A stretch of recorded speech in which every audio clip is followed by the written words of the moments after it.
다 함께 사도신경으로 우리의 신앙을 고백하겠습니다. 전능하사 천지를 만드신 하나님 아버지를 내가 믿사오며 그 외아들 우리 주 예수 그리스도를 믿사오니 이는 성령으로 잉태하사 동정녀 마리아에게 나시고 본디오 빌라도에게 고난을 받으사 십자가에 못 박혀 죽으시고 장사한 지 사흘 만에 죽은 자 가운데서 다시 살아나시며 하늘에 오르사 전능하신 하나님 우편에 앉아 계시다가 저리로서 산자와 죽은 자를 심판하러 오시리라. 성령을 믿사오며 거룩한 공회와 성도가 서로 교통하는 것과 죄를 사하여 주시는 것과 몸이 다시 사는 것과 영원히 사는 것을 믿사옵나이다. 아멘. 오늘 부를 찬송은 찬송가 435장입니다. 435장 먼저 가사를 함께 읽어보겠습니다. 나의 영원하신 기업 생명보다 귀하다. 나의 갈 길 다가도록 나와 동행하소서. 주께로 가까이 주께로 가오니 나의 갈 길 다가도록 나와 동행하소서. 세상 부귀 안일함과 모든 명예 버리고 험한 길을 가는 동안 나와 동행하소서. 주께로 가까이 주께로 가오니 나의 갈 길 다가도록 나와 동행하소서. 어두운 골짝 지나가며 험한 바다 건너서 천국문에 이르도록 나와 동행하소서. 주께로 가까이 주께로 가오니 나의 갈 길 다가도록 나와 동행하소서. 아멘. 다 함께 찬양하시겠습니다.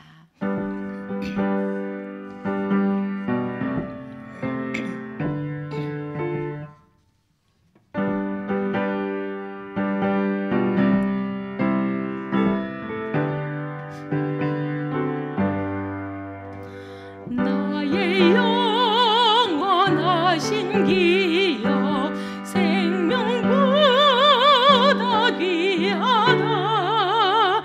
나의 갈 길 다가도록 나와 동행하소서. 주께로 가까이 주께로 가오니 나의 갈 길 다가도록 나와 동행하소서.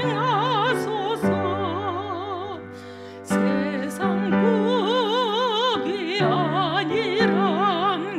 안일함과 모든 명예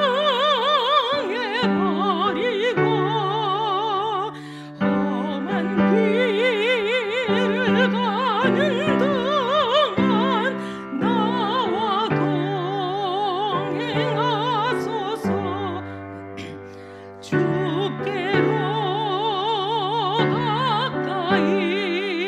주께로 가까이 주께로 가오니 나의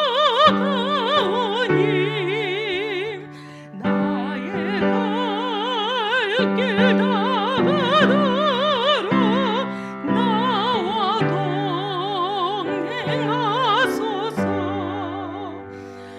어두운 골짝 지나가며 험한 바다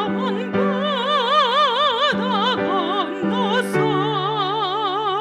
천국문에 이르도록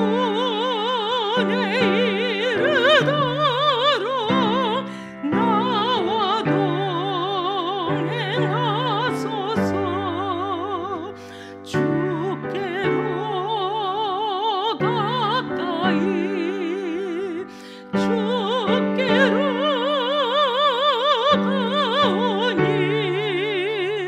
나의 갈 길 다가도록 나와 동행하소서.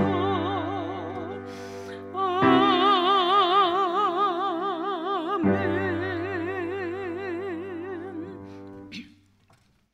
오늘 우리에게 주신 하나님의 말씀은 역대상 8장 33절 34절입니다.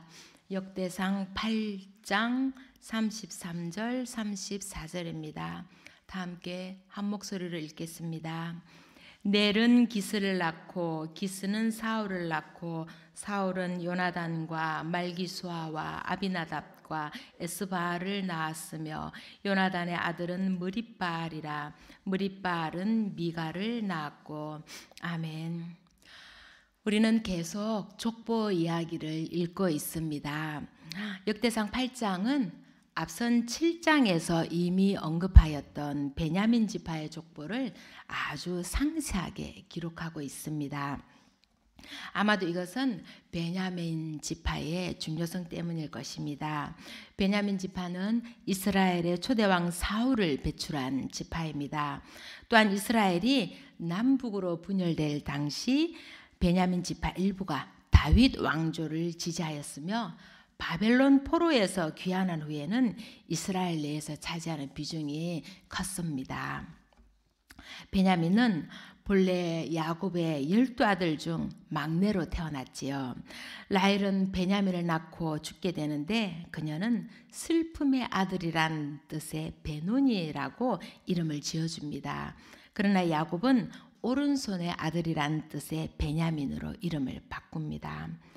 출애굽한 후 모압 평지에서 베냐민 지파는 45,600명이 계수가 됩니다. 그러나 사사기에서 베냐민에 속한 기브아인들의 범죄로 인해 베냐민 지파가 다른 지파들에 의해 거의 진멸 상태에 이르게 되어 600명만이 살아남습니다. 그러나 한 지파가 사라질 운명에 놓이자 이스라엘은 종족을 보존하기 위해 베냐민 지파가 실로의 여인들을 취하게 함으로써 명맥을 유지하게 합니다. 이후 유다 지파와 함께 남유다의 초대 왕인 르호보암에게 충성하게 되고 아사 왕 때의 군사로서 28만 명이 계수된 것을 기록하고 있습니다. 이후 포로기 때 고레스의 조서로 성전 건축을 위해 예루살렘으로 돌아오게 됩니다. 베냐민 지파의 족보인 이 8장은 1절에서 5절까지는 베냐민과 벨라의 아들들에 대해서, 6절에서 28절은 에훗의 자손, 29절부터 마지막까지는 사울 계열의 주요 족보에 대해서 기록하고 있습니다. 역대기의 1차적인 독자인 바벨론 포로에서 돌아온 백성들 가운데 유다 지파 및 레위 지파와 더불어 베냐민 지파가 많았습니다. 이들에게 조상들의 계보를 상세히 들려줌으로써 공동체로서의 일체감과 유대감을 가지게 하였으며 이스라엘 국가를 다시 재건하는데 크게 기여할 것을 촉구하고 있는 것입니다. 6절에서 모압왕 에글론을 죽이고 이스라엘을 구원한 사사 에훗을 부각시키고 있는 것이나 이스라엘 초대왕 사울 계열의 주요 계보가 다윗 왕의 친구 요나단 계열의 족보라는 점에서 이런 사실을 잘 알 수 있습니다. 베냐민 지파의 조상 중에 이러한 승리의 인물과 또한 신실한 사랑의 인물을 부각시킴으로써 후손들이 새로운 국가를 건설하는데 힘을 내기를 바랐던 것입니다. 오늘 우리가 읽은 구절은 8장의 33절과 34절로 사울의 족보입니다.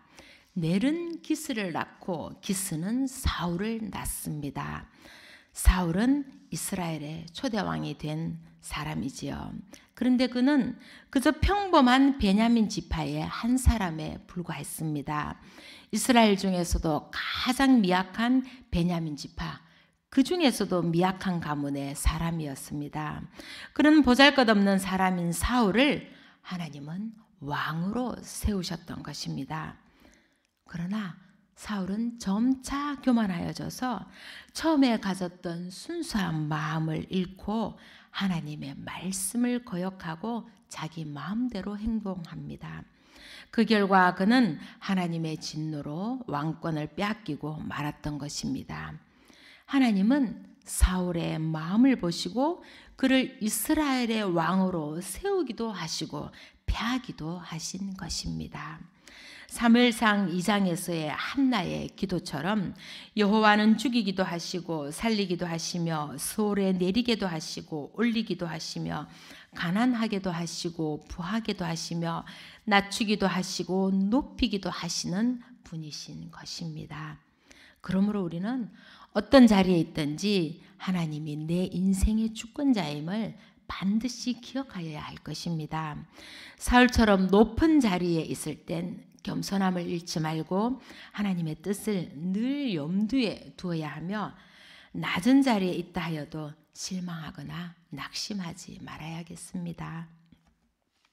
사람을 높이고 낮추는 분은 오직 하나님이심을 기억하며 하나님의 때를 기다릴 줄 알아야겠습니다. 사울은 네 아들을 낳습니다. 그러나 세 아들 요나단과 말기수아와 아비나답은 길보아 전투에서 블레셋과 싸우다 죽임을 당하고 막내인 에스바알만 살아남습니다. 에스바알은 이스보셋을 말합니다. 사울이 죽자 사울의 군사령관 아브넬이 이스보셋을 왕으로 추대합니다. 그러나 이스보셋은 신하들에게 살해를 당하고 결국 온 이스라엘은 다윗의 통치하에 들어가게 됩니다. 이어서 34절에 요나단의 아들 무립바알이 나옵니다. 무립바알은 사무엘하 9장에는 무비보셋으로 나옵니다. 무비보셋은 5살에 사울과 요나단이 길보아 전투에서 전사했을 당시 그를 안고 도망하던 유모의 품에서 떨어져 다리를 절게 되었습니다. 다윗은 후손들을 지켜주겠다고 한 요나단과의 맹세를 기억하고 무비보셋을 찾아내어서 은혜를 베풀었습니다. 요나단의 유일한 혈육인 무비보셋에게 사울의 모든 토지를 돌려주고 왕실의 식탁에서 왕자처럼 밥을 먹는 최고의 대우를 해줍니다. 또한 사울의 종이었던 시바를 불러 무비보셋을 위하여 토지를 경작하고 양식을 준비해서 요나단의 가문이 계속 부를 축적해 나갈 수 있도록 해줍니다. 일반적으로 새로운 왕조를 열게 되면 이전 왕조의 가족을 몰살하는 것이 관례였으나 다윗은 요나단과의 우정을 끝까지 지켜내었던 것입니다. 사울이 무고한 기브온 사람들을 죽였던 일로 인해 사울 집안 사람들을 기브온 사람들에게 내어줘야 했을 때에도 다윗은 요나단의 아들만은 아끼는 배려를 잊지 않았던 것입니다. 이렇게 하여 무비보셋의 자손들을 통해 요나단의 가문이 계속 이어지는 것을 8장의 족보를 통해 우리는 알 수 있습니다. 사울로 끝이 났을지도 모를 베냐민 지파는 요나단을 통해 번창하였던 것입니다. 그것은 오로지 다윗과 요나단이 나눈 사랑과 우정 덕분입니다. 자신이 아버지의 뒤를 이어 왕이 될 수 있었음에도 요나단은 다윗이 다음 왕이 될 것을 알고 그를 질투하지 않고 그것을 인정하였으며 생명처럼 사랑하였습니다. 사울이 다윗을 죽이려고 쫓아다닐 때 요나단은 자기의 생명까지도 아까워하지 않고 다윗을 도와주었습니다. 후에 다윗은 요나단의 사랑과 언약을 잊지 않고 그의 후손에게 은혜를 베풀어 주었던 것입니다. 이처럼 참된 우정은 어떤 상황에서도 변하지 않으며 후세에까지도 그 빛을 발하게 되는 것입니다. 조건이나 환경에 따라 바뀌는 우정이라면 그것은 진정한 우정이 아닐 것입니다. 반면에 자신의 이익을 위해 가룟 유다는 가장 좋은 친구이자 스승인 예수님을 팔아 넘겼습니다. 그러나 우리는 참된 친구가 되시는 예수님과의 변치 않는 우정을 지켜나가야 할 것입니다. 예수님은 요한복음 15장 13절에서 사람이 친구를 위하여 자기 목숨을 버리면 이에서 더 큰 사랑이 없나니라고 말씀하셨습니다. 예수님이 우리를 위하여 목숨을 버리셨으니 우리가 이로써 사랑을 알고 우리도 형제들을 위하여 목숨을 버리는 것이 마땅할 것이다 라고 요한 1서 3장은 또한 말하고 있습니다. 다윗이 요나단이 보여준 사랑을 기억하고 그와 한 맹세를 지켰듯이 우리들도 예수님의 사랑으로 거듭나고 예수님이 하신 말씀과 행동을 모범 삼아 살아가는 귀한 그리스도인이 되기를 소망합니다. 더불어 함께 신앙생활하는 성도들이 믿음 안에서 서로 격려하고 위로하며 서로에게 힘과 용기가 되어주는 진정한 우정을 나눌 수 있기를 또한 소망합니다. 사라질 수도 있었던 사울의 가문은 요나단을 통해 이어져 자신들의 몫을 훌륭히 해내었습니다. 이것은 요나단이 다윗에게 보여준 사랑과 우정의 결실이자 그것을 지켜낸 다윗의 신실함으로 인함입니다. 한 사람의 진실한 마음, 바른 행동이 불러온 결과가 그 자손들의 인생을 어떻게 변화시키는지를 우리는 똑똑히 보게 되는 것입니다. 8장의 마지막 구절인 40절에 울람의 아들은 다 용감한 장사요 활을 잘 쏘는 자라고 기록하고 있습니다. 야곱은 죽기 전에 베냐민에 대하여 물어뜯는 일이라고 말하였습니다. 이것은 베냐민의 성격이 과격함을 드러내줍니다. 이런 과격함으로 인해 이스라엘 사회에 큰 문제를 일으키기도 했지요. 그러나 그들은 자신들의 과격함을 단점으로 남겨두지 않고 용맹이라는 장점으로 성화시켰음을 이 구절을 통해 알 수가 있습니다. 그리고 이런 용맹으로 이스라엘에 큰 공헌을 하게 되었던 것입니다. 우리에게도 자신이 생각하는 단점들이 있을 것입니다. 그러나 그러한 단점을 신앙 안에서 잘 다듬어서 장점으로 승화시킨다면 자신의 삶의 방향이 변할 뿐만 아니라 하나님 나라의 귀한 일꾼이 될 것으로 믿습니다. 단점을 장점으로 변화시키는 것은 사실 우리 힘만으로는 부족합니다. 창조적인 능력을 가지신 성령님께 이 모든 것을 의뢰하면 우리의 단점이 장점으로 변하는 역사가 일어나게 될 것을 믿습니다. 사울의 이름은 강구하다, 묻다란 뜻을 가지고 있습니다. 사울은 이스라엘 백성의 강구함으로 인해 왕이 되었지만 자신은 하나님께 강구하지 않음으로 인해 징벌을 받고 말았습니다. 그리고 그의 가문도 끝이 나는 것 같았습니다. 그러나 그의 가문은 단절되지 않고 계속되어 그 어떤 가문 못지않게 번성해졌음을 오늘 본문은 말해주고 있습니다. 이스라엘의 초대 왕이 되는 명예를 누렸음에도 불구하고 하나님께 불순종함으로 자신과 세 아들이 전사하고 왕권은 다윗 가문으로 넘어가는 치욕을 당한 사울의 가문이 이처럼 단절되지 않고 이스라엘 공동체에 존속하였다는 사실은 역대기의 1차적인 독자들에게는 큰 의미로 다가갔을 것입니다. 왜냐하면 이스라엘은 하나님의 뜻을 거역하고 범죄함으로 심판을 받아서 바벨론의 포로로 끌려갔던 것입니다. 하지만 하나님께서는 당신의 백성이 범죄하면 징계를 하시되 그들을 영원히 버리지는 않으신다는 사실을 보여주어서 회복에 대한 소망을 품게 하였던 것입니다. 그리하여 결국엔 다시 이스라엘로 돌아오게 되었고 새롭게 나라를 재건하게 되었던 것입니다. 그들은 자신의 죄를 회개하였고 조상들의 이 이야기를 통해 그들이 다시 회복될 수 있음을 서로서로 위로하고 소망을 가지고 용기를 갖기를 원했던 것입니다. 자신들을 버린 것 같았던 하나님께서 다시금 그들을 통치할 것이라는 기대와 희망을 불어넣어 주기를 원했던 것입니다. 우리 또한 우리의 이전 삶이 비록 추하고 죄투성이라 하나님 앞에 고개를 들 수 없을 정도로 부끄럽고 수치스럽다 하여도 하나님은 죄책감 속에서 우리가 사라지기를 원하지 않으심을 기억해야 할 것입니다.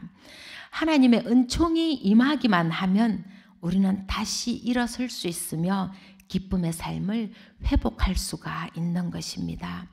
그리하여 우리의 살아난 이야기가 우리의 이야기를 읽는 자손들에게 용기와 희망을 주게 될 것입니다. 그러니 힘을 내어야만 할 것입니다. 우리의 이야기는 여기서 끝이 아니기 때문입니다. 하나님께서 우리의 손을 붙들고 계시니 우리는 마땅히 일어설 수 있고 하나님의 은혜의 빛이 우리를 비추고 계시니 우리는 분명히 하나님의 사람으로 기억되게 될 것입니다. 사람들의 이름으로 가득 찬 족보를 읽으며 그 많은 사람들의 이름 속에 너무도 다양한 역사들이 살아 숨쉼을 보면서 전율이 이렇습니다. 한 사람의 이름을 통해 수많은 이야기를 전해주는 족보를 보며 우리가 이 삶을 함부로 살아내면 안 되겠다는 생각을 했습니다. 과연 우리들의 이름은 후세에 어떤 기억을 불러일으키게 될까요? 우리의 이름을 보고 후손들은 많은 이야기를 나누게 될 것입니다. 다만 바라기는 우리의 이름이 후손들에게 명예로운 이름으로 기억되기를 원합니다. 신앙의 본이 되는 집안으로 자리 잡은 우리의 후손들이 우리 집안의 신앙의 선조는 바로 우리 할머니, 할아버지야. 할머니, 할아버지가 살아온 신앙의 내력을 자신의 자녀들에게 들려주는 그 이야기 소리가 멀리서 들려오는 듯합니다. 그리하여 우리의 자손들이 하나님의 은혜를 누리며 대대로 복을 누리는 귀한 자손들이 되기를 간절히 소망합니다. 우리로부터 그 모든 일이 시작됨을 기억하고 무슨 일이 있어도 하나님의 뜻 안에 머무르는 저와 여러분이 되시기를 간절히 축원드립니다. 기도하겠습니다. 사랑의 하나님, 감사합니다. 오늘도 하나님을 예배함이 기쁨이요 하나님과 기도로 소통함이 우리에게 주신 귀한 기회임을 알기에 마땅히 이 모든 것을 행할 수 있음에 감사합니다. 오늘 베냐민 지파의 이야기를 읽으며 우리는 우리 곁의 사람들에게 어떤 사람인지 돌아보게 됩니다. 요나단과 다윗처럼 진정한 사랑과 우정을 나눌 수 있는 친구가 되기를 원합니다. 우리가 만나는 사람들에게 진실한 사람이 되게 하옵소서. 또한 우리에게 하나님 안에서 귀한 우정을 나눌 수 있는 좋은 사람들을 보내주옵소서. 그리하여 그 우정으로 우리의 삶이 풍성해지게 하옵시고 우리의 삶이 귀한 열매 맺게 하여 주옵소서. 우리의 것을 아낌없이 내어주고 우리의 것을 포기할 줄도 알고 상대의 좋은 것을 인정해주고 아껴주게 하옵소서. 그래서 예수님의 십자가의 사랑이 흐려지지 않게 하시고 그 사랑을 세상에 나가 몸소 살아내는 예수님의 제자로 살아내게 하옵소서. 오늘도 우리 곁에는 질병으로 고통받는 많은 사람들이 있습니다. 육체적인 병이든 마음의 병이든 주님의 치료의 광선을 쬐어 말끔히 낫게 하시고 온전히 회복되어 하나님께 영광 돌리는 삶 살아내게 하옵소서. 이 세상이 살아볼 만한 세상임을 알게 하시고 기쁜 삶 살아가게 하옵소서. 그리하여 건강한 몸과 마음으로 하나님의 뜻을 잘 살아내어 우리의 자손들에게 하나님께 모든 것을 의뢰할 줄 아는 신앙의 삶을 물려줄 수 있도록 인도하여 주옵소서. 언제나 우리의 행복을 바라시는 하나님의 아들 주 예수 그리스도의 이름으로 간절히 기도하옵나이다. 아멘. 하늘에 계신 우리 아버지여, 이름이 거룩히 여김을 받으시오며 나라에 임하옵시며 뜻이 하늘에서 이룬 것 같이 땅에서도 이루어지이다. 오늘날 우리에게 일용할 양식을 주옵시고 우리가 우리에게 죄 지은 자를 사하여 준 것 같이 우리 죄를 사하여 주옵시고 우리를 시험에 들게 하지 마옵시고 다만 악에서 구하옵소서. 대개 나라와 권세와 영광이 아버지께 영원히 있사옵나이다. 아멘.